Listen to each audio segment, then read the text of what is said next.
નમસ્કાર. એક સવાલ છે જે આજે આપણને એકદમ વૈજ્ઞાનિક લાગે. શું વૃક્ષોમાં જીવ હોય છે?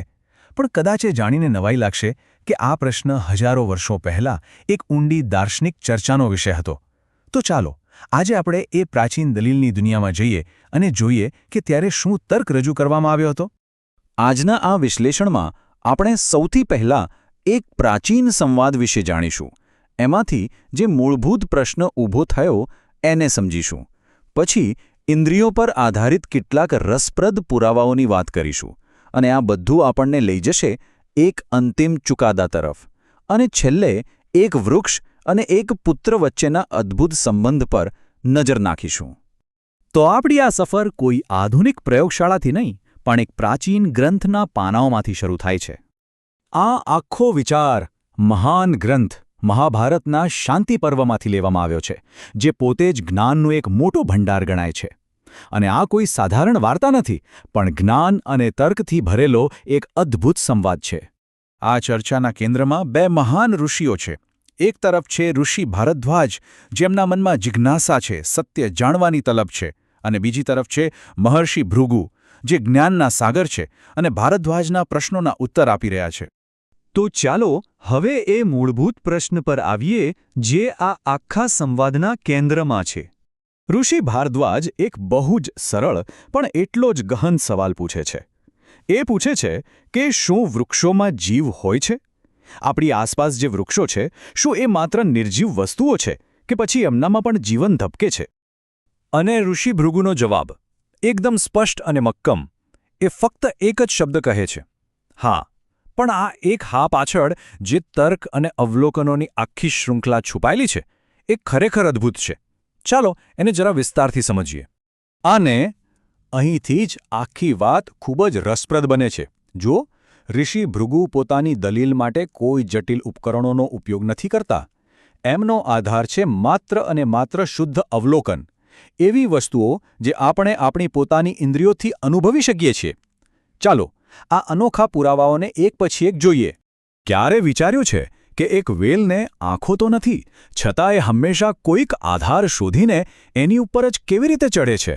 ભૃગુ ઋષિનો તર્ક એ જ છે કે આ જ તો એની જોવાની ક્ષમતા છે, રસ્તો પારખવાની, દિશા શોધવાની શક્તિ.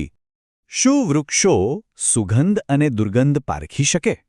ભૃગુનું અવલોકન કહે છે, હા, બિલકુલ. કારણ કે પવિત્ર ધૂપ કે સુગંધની હાજરીમાં વૃક્ષો વધુ સ્વસ્થ બને છે, વધુ ખીલે છે. આ બીજું કંઈ નહીં પણ ગંધ પ્રત્યેની એમની સંવેદનશીલતાનો જ પુરાવો છે. સારું, તો વૃક્ષો પાણી કેવી રીતે પીએ છે? આ માટે ભૃગુ ઋષિ એક બહુ જ સુંદર ઉદાહરણ આપે છે.